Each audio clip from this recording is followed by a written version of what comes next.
12th century AD में 1193 में एक मुस्लिम आया जिसका नाम था बख्तियार खिलजी।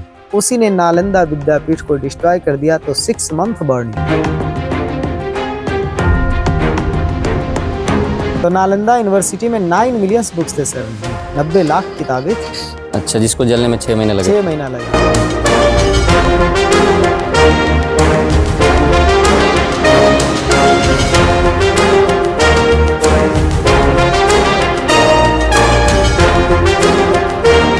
तो हम आ चुके हैं अब नालंदा खंडहर घूमने के लिए, और सारा चीज़ एक एक चीज़ एक्सप्लोर करेंगे कि 5th सेंचुरी में यहाँ क्या था, कैसे यहाँ की सिविलाइजेशंस थी, हर चीज़। तो उसको गाइड करने के लिए हमारे साथ में एक और संजय जी जुड़ चुके हैं। तो इनका नाम भी संजय जी है।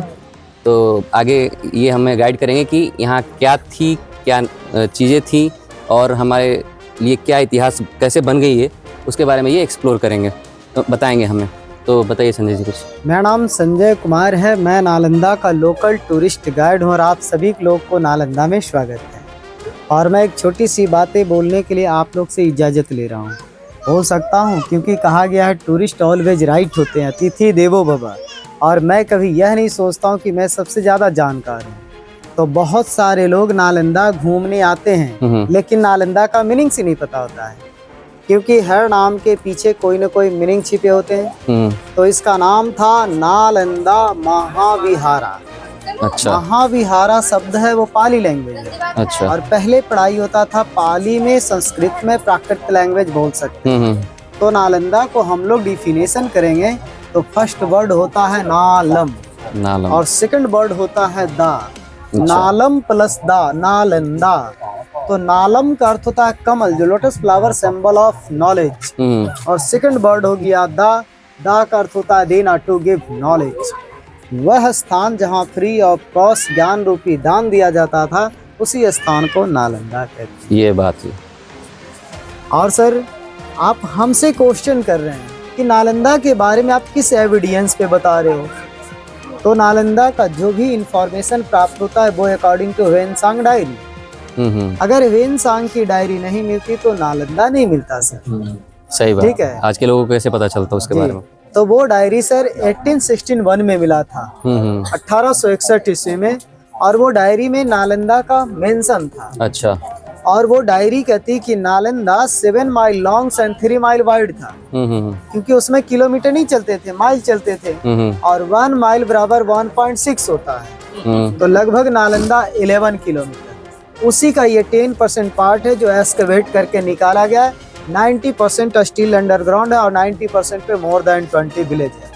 तो ये जो गेट देख रहे हैं सर, ये न्यू गेट है। अभी तक ओरिजिनल गेट नहीं मिले, क्योंकि आरसीसी ढलाई दिख रहा है। तो ये एएसआई ने दीवार को काट करके रास्ता बनाया ताकि पर्यटक को आने जाने की सुविधा प्राप्त हो। लेकिन उस समय जब नालंदा 11 किलोमीटर में फैले हुए थे, तो उसमें ईस्ट वेस्ट नॉर्थ साउथ इसकी चारों दिशाओं में गेट होते थे, और गेट पे गेट कीपर होते थे। और गेट कीपर वर्ड के लिए सॉरी, क्योंकि gate keeper that time entrance exam लेते थे, एडमिशन टेस्ट होता था। अच्छा। तो सोचिए, जहाँ के गेट कीपर इतने महान हो तो यहाँ के प्रोफेसर कैसे हो। तो नालंदा के प्रोफेसर थे राहुल भद्र, शील भद्र, नागा अर्जुन, बसु मित्र, बसु संगा, अतिश दीपंकर, ह्वेनसांग, फाहियान, नरोपा, त्रिलोपा, बैरोचना, शांति देवा, शांति रजता, गुरु पद्मशंभवा, धर्म कीर्ति, चंद्र कीर्ति, दावा टप्पा, श्री विष्णु अशंगा, धर्मापाला, ये सब यहाँ के मुख्य गुरु थे। अच्छा। और ये नहीं कि यहाँ बिहार और भारत के बच्चे पढ़ते थे, पूरे एशियन कंट्री से आते थे। उसमें China, Japan, Korea, Vietnam, Sri Lanka, Bhutan, Tibet, Burma, Nepal, Indonesia, जो पहले जावा सुमात्रा बोला जाता था। तो सोचिए, उस जमाने में, जिस जमाने में कोई साधन नहीं था, आज हमारे यहाँ साधन है तो हम लोग विदेशों में जा रहे हैं। क्लियर। पहले हमारे पास लोग आते तो उस समय आरसीसी नहीं होते थे सर। उस समय जो भी चीजें देख रहे हैं, इसमें 30% रेनोवेटेड है, जो यहाँ पे एएसआई इंडिकेट कर रही है। अच्छा अच्छा।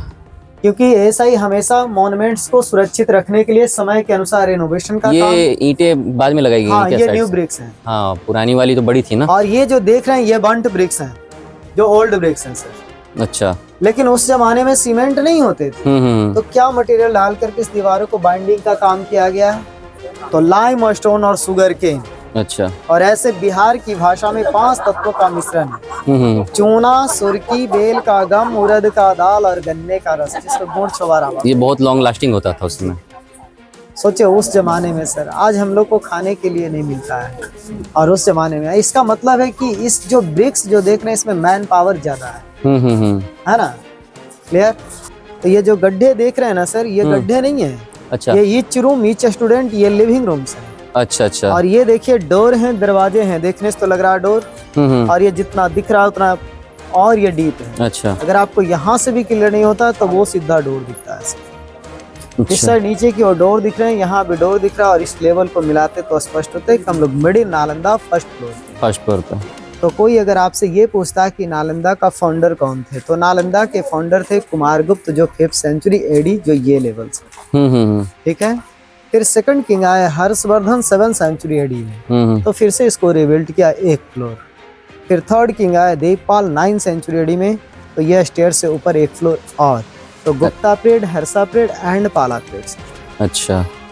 और सर 12th सेंचुरी एडी में 1193 में एक मुस्लिम आया जिसका नाम था बख्तियार खिलजी। उसी ने नालंदा विद्यापीठ को डिस्ट्रॉय कर दिया। तो 6 मंथ बर्निंग। और कौन बनेगा करोड़पति में क्वेश्चन आया था सर कि नालंदा यूनिवर्सिटी में कितने बुकें थे, तो नालंदा यूनिवर्सिटी में 9 मिलियन बुक्स थे सर, 90 लाख किताबें थी। अच्छा, जिसको जलने में 6 महीने लगे। 6 महीना लगा। और उस समय sir there were 3 big library थी, जो अभी तक एक्सकेवेट नहीं हुआ है सर। अच्छा। रतन रंजक, रतन सागर, रतन ददी नाम था लाइब्रेरी। वही जो आप 90% पार्ट बोल रहे हो कि नहीं अभी खुदाई किया गया उस चीज का, उसी में वो है अभी फिलहाल। मेन चीज मतलब निकाला नहीं घर के नीचे दबा हुआ हो, है ना। लेकिन हो सकता है ऐसा ही बहुत जल्द ही उसको भी कवर करेगा और कवर करेगा। ठीक है, क्लियर। तो अब हम लोग को अगर कोई आपसे ये पूछता है कि नालंदा का इतना मोटा दीवार क्यों है, इसके थिकनेस देखिए, ये 8 फीट है और ये 10 फीट है। अच्छा। अभी गांव घर में लोग बोलते हैं ना, दीवारों के कान होता है, थोड़ा धीरे बोलो। तो नालंदा की ऐसी दीवार और ऐसे कमरे बनाए गए नेचुरल एयर कंडीशन और साउंड प्रूफ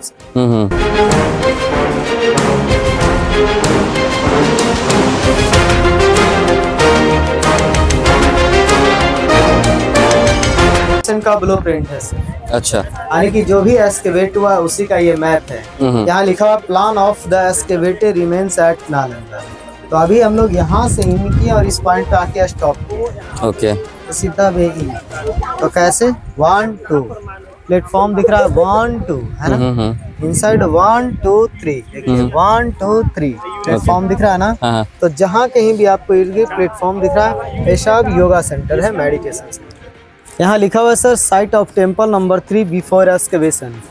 खुदाई से पहले माउंट दिखता था ऐसे नालंदा। अच्छा। जब इसकी मिट्टी को क्लीन किया गया सर, तो ये मिला आफ्टर एक्सकेवेशन। अच्छा अच्छा, मतलब ये जलने के बाद और कुछ दिन बहुत समय हो जाने की वजह से मिट्टी उट्टी पड़ गई तो पहाड़ की तरह लगने लगा। कहने का अर्थ हुआ कि 700 तक यूनिवर्सिटी चली और 700 के बाद इसको एक्सकेवेट किया गया 1915 से लेकर के 37 तक, जो ब्रिटिश लोगों ने करवाया। अच्छा। फिर जब अपना देश आजाद हुआ तो 74 से 82 तक, तो 22 8 30 साल में ये 10% मिले। अच्छा, इतने दिन में भी 10% ही नहीं। अब हम लोग चल रहे हैं मॉनेस्ट्री की ओर। ओके।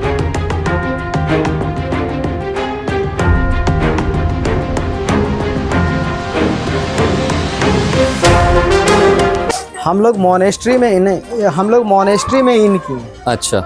और जहाँ भी आपको स्टोन दिख रहे हैं वो पिलर्स हो गए। अच्छा, ये जो तीनों दिख रहे हैं इस पे पिलर खड़े थे, वो पिलर। अच्छा। क्योंकि नालंदा मल्टी स्टोरेज बिल्डिंग। अच्छा। और ये दोनों साइड में गॉड की स्टैचू और प्रे करते थे, उसके बाद ही कैंपस में इन करते थे। मतलब ये एक तरह से ये पिलर था, ये गेट जैसा हुआ करता था मॉनेस्ट्री में आने का। यस। और ये दोनों साइड जो ये दिख रहा है इसमें गॉड होते थे, गॉड की स्टैचू। अच्छा, उसके बाद यहाँ से एंट्री करते थे जी। और ये जो काले काले दीवार देख रहे हैं ये ओरिजिनल है। और यहाँ पे देखिए कितना मेल्ट दिख रहा है। वो क्यों? क्योंकि ये डिस्ट्रॉय पार्ट है ना। अच्छा। 12th सेंचुरी एडी में डिस्ट्रॉय किया था, तो ये पूरे ब्लैक। कहीं कहीं आग लगा दिए थे जो उससे सफाई करने। इतने गड्ढे करके दिखाए गए कि इसके नीचे भी एक लेवल है जो ग्राउंड लेवल है, पूरा एक्सकेवेट नहीं किया गया ताकि बिल्डिंग सुरक्षित है। तो ये कंफर्म है कि वो ग्राउंड लेवल के नीचे कुछ नहीं है, वही ग्राउंड लेवल है? नहीं, और भी डीप है, लेकिन पूरा एक्सकेवेट नहीं किया गया। हम लोग ऊपर के 1 2 को ही एक्सप्लोर कर पाए अभी तक। हाँ। तो हम लोग प्रे किए और कैंपस में इन कर इन कर रहे हैं।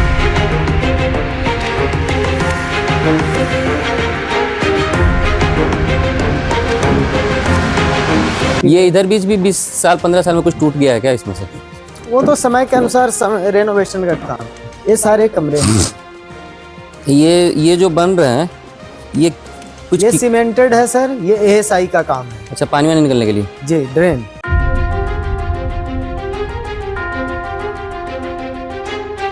ये देखिए हम अपने पॉइंट पे आ गए हैं सर जी। ये एक एक कमरे हो गए हैं सर, जो ईच रूम ईच स्टूडेंट, और ये कॉरिडोर हो गए।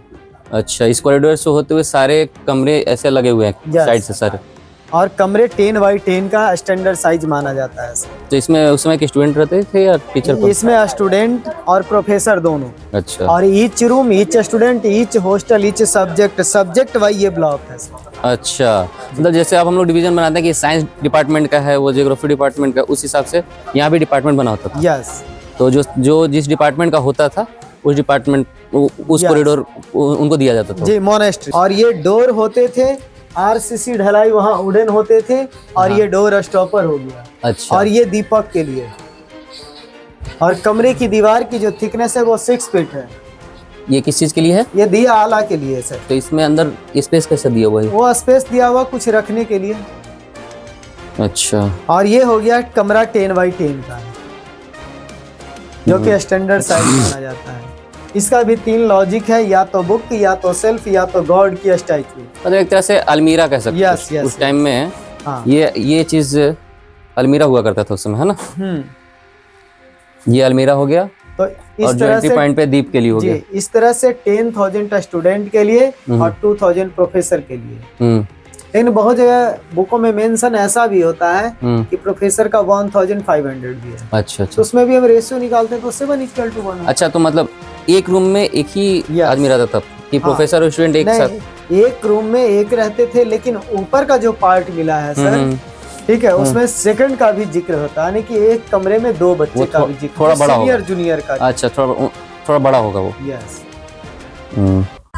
ये सारे कमरे हो गए जो ईच रूम ईच स्टूडेंट, जो हम अभी देख के आए। और ये जो देख रहे हैं ये खुली आंगन, जो मैंने आपको लेआउट पे दिखाया था। अच्छा। और हर हॉस्टल का आंगन ही क्लासरूम हो गया। और ये हो गया ऊंचा स्थान, ये गुरु का स्थान है। इस पे यहाँ से गुरु बैठते थे और इधर स्टूडेंट बैठते थे नीचे। लेकिन यहाँ पे 3 कैटेगरी दिखाया गया है, जो कि लेवल काट के एसआई ने दिखाया है। तो जैसे मन में सवाल ये उठता है कि ये भी सेंटर बनेगा तो बच्चे कैसे पढ़ेंगे, है ना?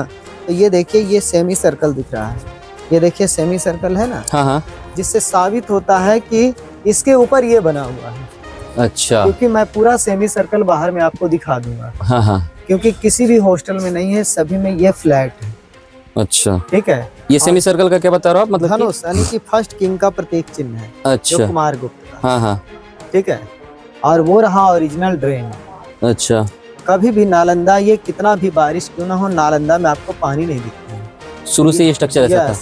तो ये गर्व की बात है कि उस जमाने में भी हमारे यहाँ प्रॉपर ड्रेन बनाया गया था। आर्किटेक्ट बहुत जबरदस्त होगा उस टाइम। कह सकते हैं 1600 साल पुराना नाली अभी टिका हुआ है। तो यहाँ पे लेवल काट के दिखाया, तो ये 5th सेंचुरी एडी का लेक्चरर स्टैंड और ये स्टूडेंट का स्थान। अच्छा। तो ये लेवल नहीं होते थे। हाँ। किंग आते गए नालंदा को डेवलप करते गया और रिबिल्ट होते चला गया। और ये 2 कमरे हैं जो स्टोर रूम है, ये 2 कमरे। और यहाँ पे लेवल काट के दिखा दिया है एएसआई, ये 5th सेंचुरी एडी, ये 7th सेंचुरी एडी, और स्टेयर्स ऊपर 9th सेंचुरी एडी। जी। और वो कोने में आयरन ग्रिल लगा हुआ है, वो है वाटर वेल, कुआं, जहाँ से वो लोग पानी इस्तेमाल करते थे। अच्छा। ठीक है। और तो उस जमाने में ये गर्व की बात है कि हमारे नालंदा का ही लोग आज नकल भी कर रहे हैं, है ना? तो वो सीढ़ियाँ हो गया 3rd किंग के टाइम का। तो मतलब हर सेंचुरी में कुछ ना कुछ ऊपर की ओर डेवलप किया गया। मेन जो था वो अभी निकला नहीं, नीचे ही है। मोबाइल का लाइट ऑन किया सर। अच्छा। ये देखने से आपको नॉर्मल स्टोन लग रहा है ना। हाँ। लेकिन देखिए जब हम इस पे लाइट देते हैं तो ये शाइन करता है ना। हाँ। क्लियर। लो कर रहा है ना। तो हम लोग को फिजिक्स में पढ़ना था रिफ्लेक्शन ऑफ लाइट। हाँ। तो ईस्ट और वेस्ट में 2 स्टोन है और यहाँ जो भी चीजें बनाई गई है सारे वस्तु शास्त्र के अनुसार। अच्छा। और 1 2 3 हॉल भी दिख रहा है। यह एक सिस्टम से सेट था और इस पे सनलाइट पड़ती थी, मूनलाइट पड़ती थी और ये मंदिर को आंगन को ग्लो करता था, जस्ट लाइक सोलर सिस्टम। लेकिन इसे सोलर सिस्टम नहीं कहेंगे, just like mirror system. Mirror system कहेंगे, रिफ्लेक्शन पड़ता था जो उससे प्रकाश का प्रवर्तन का नियम जो प्रिज्म के बारे में हम लोग पढ़ते हैं। तो ये किस चीज का स्टोन है मतलब? ये माइका है सर। अच्छा, प्योर माइका। यस। आज इसका माइका तो बहुत कॉस्टली होता है जी। आज हम लोग इसका इस्तेमाल कर रहे हैं ना सोलर प्लेट में, आयरन में, कॉस्मेटिक में, हवाई जहाज का मिरर में। तो ये भी गर्व की बात होती है कि उस जमाने में हमारे नालंदा के गुरु लोग को, प्रोफेसर लोग को मालूम था प्रकाश का प्रवर्तन का नियम। तो उस समय 1-2 विषय का पढ़ाई नहीं होता था, तभी तो लोग दूर से आते थे पढ़ने के लिए। और 108 सब्जेक्ट। तो ये पूरे कैंपस में यही 2 माइका भी बचा हुआ है? अभी मिले हैं सर, बाकी उखाड़ के ले गए सब? बाकी अब कहाँ है किसी को पता नहीं है, क्योंकि अगर इतने बड़े ये माइका लगा होगा, सिर्फ 2 ही थोड़ी लगा होगा। बिल्कुल सही बोल, और भी होगा। क्लियर। तो सोचिए आज ये क्लियर, ये सबसे लेकिन इंटरेस्टिंग चीज था इसमें टोटल में।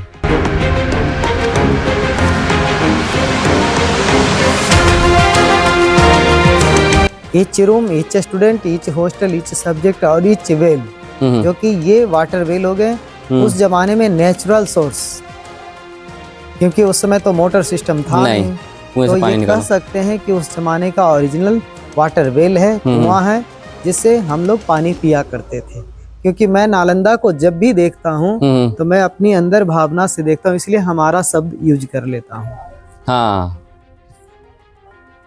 तो ये अब सूख चुका है ना अब तो? हाँ, ये ड्राई हो चुका है। लेकिन अगर इसको 1-2 फीट ब्रिक्स और मिट्टी को निकाल लिया जाएगा तो नेचुरल पानी आ जाएगा, फिर से आ जाएगा। एक लेवल होता है। हाँ, वो तो इसका कनेक्टिविटी पताल से होता है उसका, तो कुएं का ये नियम होता है। हाँ, वो तो सोर्स होता है, वो फिर गंदगी से जाम हो जाता है वो चीज। क्लियर। ठीक है। तो इस तरीके का कुआं मतलब जितने डिवीजन आप बता रहे डिपार्टमेंट अलग अलग सब में होंगे, टोटल कितने वेल होंगे पूरे ये में? अभी यहाँ 9 मिले हैं। 9 मिले हैं, बाकी का पता नहीं। ठीक है।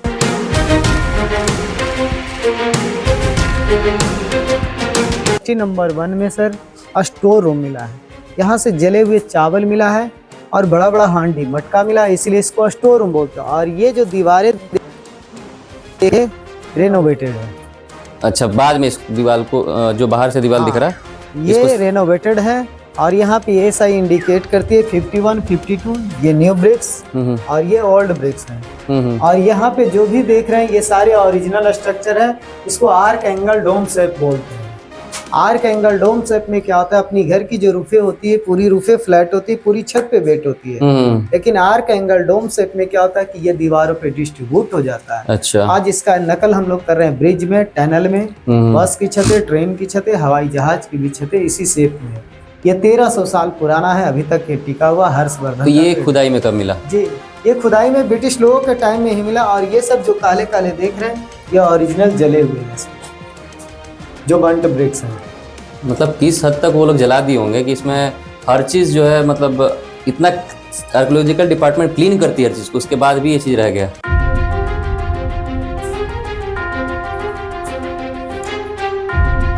जो देख रहे हैं सर, यहाँ पे भगवान बुद्ध की स्टैचू दिख रही है। कहाँ पे? वो अच्छा, गोल राउंड वाले में, वो उसमें सफेद कलर का जो दिख रहा है थोड़ा मिट्टी, जिससे साबित होता है कि ये मंदिर है जनरली वे में। और इस मंदिर को प्रे करने की जगह ये है। अच्छा। तो इसे असेंबली हॉल, कॉन्फ्रेंस हॉल, इसे प्रे स्थल कहते हैं। और वो जो देख रहे हैं सर, जो मैं अंदर में आपको दिखाया था हाफ सेमी सर्कल, वो पूरा सेमी सर्कल दिख रहा है। वो धनुष की तरह हल्का जो बना हुआ है, वो फर्स्ट किंग का प्रतीक चिन्ह है सर। अच्छा। और यहाँ पे ड्रेन 1 फीट गड्ढा दिख रहा है सर, ये लास्ट जाते जाते 10 फीट से प्लस है। और अंदर में जो भी राउंड राउंड दिखाई दे रहे हैं, राउंड राउंड दिखाई दे रहे हैं, ये सारे स्तूपा हैं सर। क्लियर। अच्छा। और ये मेन स्तूपा है सर। तो ओवरऑल हमको जहाँ तक समझ में आ रहा है, आप वो बताएं कि वो सामने जो है दिख रहा है जहाँ बुद्ध भगवान का स्टेच्यू है, वो टेम्पल था। ठीक है। ये जो गोल गोल दिख रहे हैं सारे स्तूपा हो गए। हाँ, ये भी टेम्पल हो गया। यहाँ से इसका ड्रेनेज जो है पूरा इंटरकनेक्टेड है। इंटरकनेक्टेड है, छोटा होगा आगे जाके चौड़ा हो गया। इसका क्या कारण है कि उधर चौड़ा? इसका कारण है कि पानी स्टार्टिंग से धीरे धीरे बढ़ते जाएगा। अच्छा। तो उसको गैपिंग ज्यादा फ्लो में फिर हो जाता है ज्यादा हो। तो ये सीढ़ी किस चीज की है? ये सीढ़ी ऊपर छत पे जाने के लिए थी। अच्छा, ऊपर का तो टूट गया। नालंदा मल्टी स्टोरेज बिल्डिंग था। अब आइए सर, मेन टेम्पल को हम थोड़ा ब्रीफ करते हैं बढ़िया से सर। ये मेन टेम्पल है सर। इस टेम्पल का नाम है सारीपुत्रा स्तूपा। इसका मतलब क्या हुआ? सवाल ये उठा, सारीपुत्रा कौन थे? कौन थे? तो सारीपुत्रा लॉर्ड बुद्धा के फर्स्ट डिसाइपल थे, शिष्य थे। अच्छा, तो मन अच्छा। में ये सवाल उठता है कि यहीं पे क्यों नालंदा यूनिवर्सिटी बनाया गया। तो जैसे मैं सारीपुत्रा लॉर्ड बुद्धा का नाम लिया तो हम लोग 6th सेंचुरी BC में चले गए, अच्छा। यानी कि आज से 2500 साल पहले। हाँ। तो 2500 साल पहले यूनिवर्सिटी का बिल्डिंग नहीं बना था। अच्छा। जो अभी मैं जस्ट बताया था 5th सेंचुरी AD से। तो यूनिवर्सिटी का बिल्डिंग हो गया 1600 साल पुराना। लेकिन मैं इतिहास बता रहा हूँ 2500 साल पहले की, है ना। तो उस समय ये मगध का क्षेत्र था और मगध की कैपिटल राजगीर हुआ करता था। अच्छा। और उस समय यहाँ के किंग थे राजा बिंबिसार, हर्यंक डायनेस्टी से। और बिंबिसार का लड़का था अजात शत्रु, जो अपने फादर को ही बंदी बनाया था। अच्छा। क्यों बनाया था? क्योंकि वो बुद्धा के फॉलोवर हो गए थे और वो नहीं चाहता था। और अगर कोई आपसे ये पूछता है कि भगवान बुद्ध सबसे पहला उपदेश कहाँ दिए थे, तो वो सारनाथ, बनारस में। लेकिन अगर कोई आपसे ये पूछता है कि लॉर्ड बुद्धा का सबसे पहला रहने का जगह किसने दिया और कहाँ दिया, तो रहने का जगह राजगीर का बेनुबन राजा बिंबिसार ने दिया था। अच्छा। और वहाँ पे करंडक तालाब है, पौंड है, जहाँ भगवान बुद्ध स्नान करते थे और भल्चर पिक पे जाकर के स्पीच देते थे, जो गिरदकोट है। और वहीं पे बगल में जापान वाले लोगों ने विश्व शांति स्तूपा बनाया और उसी रास्ते में बिंबिसार का जेल भी है। तो उस समय भगवान बुद्ध भल्चर पिक पे स्पीच देते थे, उसके बाद भगवान बुद्ध यहाँ आकर के स्पीच देते थे, इस जगह नालंदा में। अच्छा। और उस समय भगवान महावीर और भगवान बुद्ध दोनों समकालीन। तो ये टेम्पल जो आप बता रहे हो, ये यूनिवर्सिटी बनने के पहले से ये टेम्पल था जी। और बिंबिसार जो जेल बता रहे हो आप, वहाँ पे ही उनको कैद कर दिया था उनके पुत्र ने, बिंबिसार को। हाँ। क्योंकि वो बौद्ध के फॉलोअर हो गए थे। यस। और बाकी चीजें फिर बाद में बनी है यूनिवर्सिटी है। यस।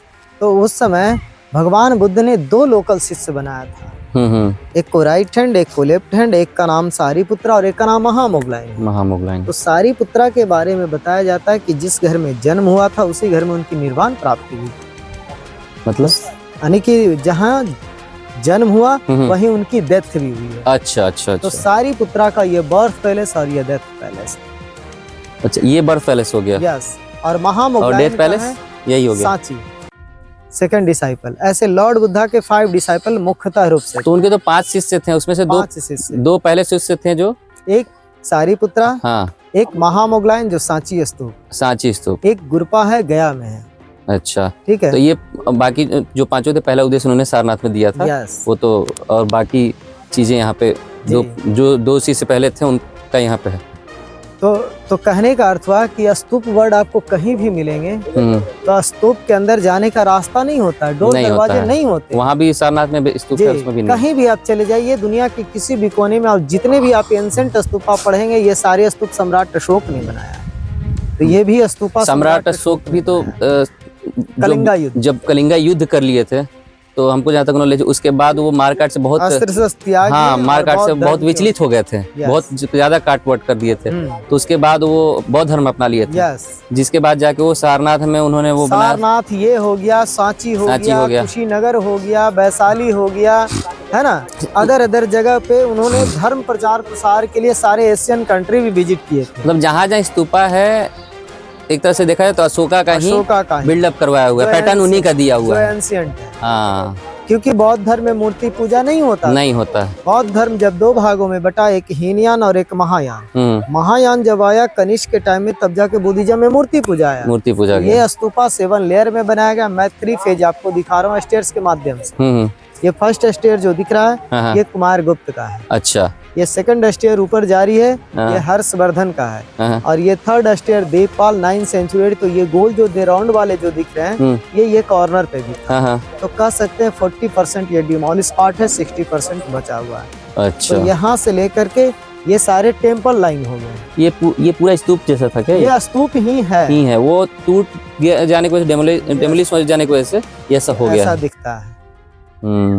तो यहाँ से लेकर के ये सारे स्तूपा हो गए। अच्छा, ये जितने गोल गोल दिख रहे हैं सब ये सारे स्तूपा। और ये जो चकोर से दिख रहे हैं वो सारे स्तूपा हैं। ये भी वो टूटा हुआ इसलिए ऐसे दिख रहा है। अच्छा। और ये लाइन टेम्पल लाइन और वो लाइन मोनेस्ट्री एरिया हो गया। अच्छा। और अभी भी लोग आते हैं तो यहाँ बैठ करके ध्यान लगाते हैं। आई होप आज का टूर आपको बेहद पसंद आया होगा।